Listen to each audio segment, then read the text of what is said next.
ರಾಜಧಾನಿ ಬೆಂಗಳೂರು ಮಾತ್ರ ಡ್ರಗ್ಸ್ ಅಮಲಿನಿಂದ ತುಂಬಿಲ್ಲ. ರಾಜ್ಯಾದ್ಯಂತ ಡ್ರಗ್ಸ್ ಹಾಗೂ ಗಾಂಜಾ ಅಮಲು ಜಾಸ್ತಿ ಆಗ್ತಾ ಇದೆ. ಹಾಸನದಲ್ಲಿ ಗಾಂಜಾ ಅಮಲ್ನಲ್ಲಿ ಒಬ್ಬ ಯುವಕನನ್ನ ಬರ್ಬರವಾಗಿ ಹತ್ಯೆ ಮಾಡಿದ್ದಾರೆ. ಹತ್ಯೆ ನಂತರ ವಿಡಿಯೋ ಮಾಡಿ ಆ ಗಾಂಜಾ ವ್ಯಸನಿ ಇದ್ನಲ್ಲ ವಿಕೃತಿ ಮೆರೆದಿದ್ದಾನೆ. ದೊಡ್ಡ ಕಣಗಾಲ್ ನಿವಾಸಿ ಉಲ್ಲಾಸ್ ಎಂಬಾತನಿಂದ ನಶೆಯಲ್ಲಿ ಹತ್ಯೆ ಆಗಿರೋದು. ಹೂವಿನಗಳ್ಳಿ ಕಾವಲ್ ನಿವಾಸಿ 24 ವರ್ಷದ ಕೀರ್ತಿ ಕೊಲೆಯಾದಂತ ಯುವಕ. ಗಾಂಜಾ ಮತ್ತಲ್ಲಿ ಇಬ್ಬರ ಮಧ್ಯೆ ಗಲಾಟೆಯಾಗಿ ಭೀಕರ ಕೊಲೆಯಾಗಿದೆ. ಬಿಟ್ಟಗೌಡನಹಳ್ಳಿ ಬಳಿ ಕೃತ್ಯ ಆಗಿದೆ. ಆರೋಪಿಗಾಗಿ ಪೊಲೀಸರು ಶೋಧವನ್ನ ನಡೆಸ್ತಾ ಇದ್ದಾರೆ.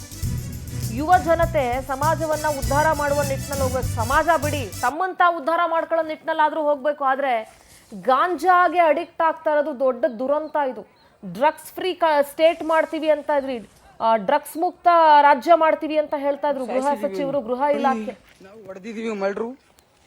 ನೋಡಿ ಮರ್ಡರ್ ಮಾಡಿ ಯಾವ ರೀತಿ ವಿಡಿಯೋ ಮಾಡಿ ವಿಕೃತಿ ಮೆರೆದಿದ್ದಾರೆ ಅಂತ.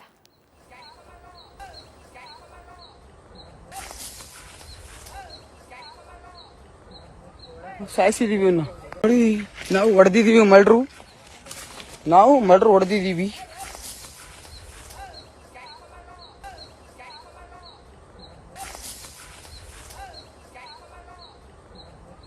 ಸಾಯಿಸಿದೀವಿ ನೋಡಿ, ನಾವು ಹೊಡೆದಿದೀವಿ ಮರ್ಡ್ರು, ನಾವು ಮರ್ಡ್ರು ಹೊಡೆದಿದೀವಿ.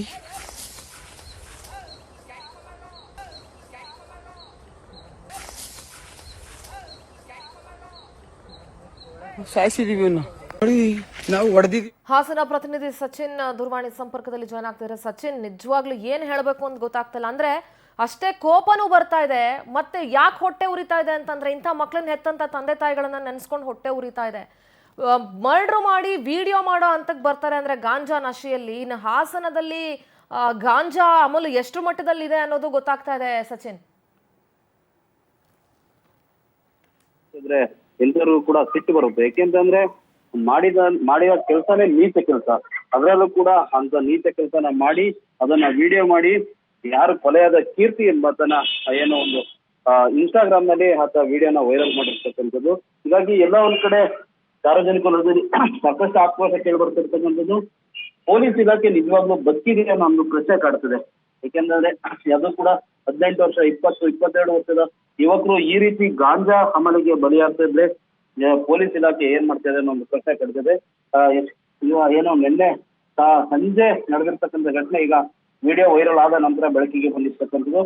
ಹೀಗಾಗಿ ಪೊಲೀಸರು ಕೂಡ ಎಲ್ಲಾ ಕಡೆನೂ ಏನೋ ಕೀರ್ತಿಯನ್ನ ಕೊಲೆ ಮಾಡಿದಂತ ಯುವಕ ಇಲ್ಲಿ ಆತನಿಗೆ ಬಲೆ ಬೀಸಿರ್ತಕ್ಕಂಥದ್ದು. ಆರೋಪಿ ಉಲ್ಲಾಸ್ ಮೇಲೆ ಈ ಹಿಂದೆನೂ ಕೂಡ ಸುಮಾರು 2 ರಿಂದ 3 ಪ್ರಕರಣಗಳು ಕೂಡ ದಾಖಲಾಗಿದೆ ಅಂತ ಹೇಳಲಾಗ್ತದೆ.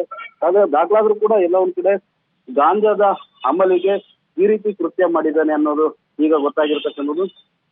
ಈಗಾಗಲೇ ಸ್ಥಳಕ್ಕೆ ಅಡಿಷನಲ್ ಎಸ್ ಪಿ ಶ್ರೀನಿಧಿ ಅವರು ಕೂಡ ಭೇಟಿ ನೀಡಿ ಶ್ವಾನದಳವನ್ನು ಕೂಡ ಬಂದು ಪರಿಶೀಲನೆ ಮಾಡಿರ್ತಕ್ಕಂಥದ್ದು. ಒಂದು ಹಾಸನದಲ್ಲಿ ಗಾಂಜಾದ ಅಮಲು ಜಾಸ್ತಿ ಆಗಿದೆ. ಇದನ್ನ ಆದಷ್ಟು ಬೇಗ ಮಟ್ಟ ಹಾಕ್ಬೇಕಂತ ಹೇಳ್ಬಿಟ್ಟು ಸಾರ್ವಜನಿಕರು ಒತ್ತಾಯ ಆಗಿರ್ತಕ್ಕಂಥದ್ದು. ಆ ಒಂದು ಜಾಗ ಏನಿದೆ ಆ ಜಾಗ ನಿರ್ಜನ ಪ್ರದೇಶ ಆಗಿದೆ. ಅಲ್ಲಿ ಇರ್ತಕ್ಕಂಥ ಸ್ಥಳೀಯರು ಹೇಳಿರ್ತಕ್ಕಂಥದ್ದು ಸಾಕಷ್ಟು ಜನ ಇಲ್ಲಿ ರಾತ್ರಿ ಆದ್ರೆ ಅಂದ್ರೆ ಸಂಜೆ 5 ಗಂಟೆ ನಂತರ ಇದಕ್ಕೆ ಬರ್ತಾರೆ, ಆಟೋದಲ್ಲಿ ಬರ್ತಾರೆ, ಬೈಕ್ ನಲ್ಲಿ ಬಂದು ನಾನಾ ರೀತಿಯ ಅನೈತಿಕ ಚಟುವಟಿಕೆ ಮಾಡ್ತಾರೆ. ಅವರು ಕೂಡ ಪೊಲೀಸರು ಎಲ್ಲ ಒಂದ್ ಕಡೆ ಇದನ್ನ ನಿಯಂತ್ರಣ ಮಾಡೋದ್ರಲ್ಲಿ ವಿಫಲರಾಗಿದ್ದಾರೆ. ಇದರಿಂದಾನೇ ಈ ರೀತಿ ಘಟನೆ ಆಗಿದೆ ಅನ್ನೋ ಒಂದು ಆರೋಪ ಮಾಡ್ತಿದ್ದಾರೆ. ಹೀಗಾಗಿ ಆರೋಪಿಯನ್ನ ಆದಷ್ಟು ಬೇಗ ಬಂಧಿಸಬೇಕು. ಅಷ್ಟೇ ಅಲ್ಲದೆ ಇಡೀ ಜಿಲ್ಲೆಯಲ್ಲಿ ಏನು ಗಾಂಜಾ ಮುಕ್ತ ಜಿಲ್ಲೆ ಮಾಡ್ಬೇಕು ಅಂತ ಹೇಳ್ಬಿಟ್ಟು ಒತ್ತಾಯ ಮಾಡ್ತಾ ಇರ್ತಕ್ಕಂಥದ್ದು. All right Sachin, thank you ನಿಮ್ಮೆಲ್ಲ ಡೀಟೇಲ್ಸ್ಗಾಗಿ.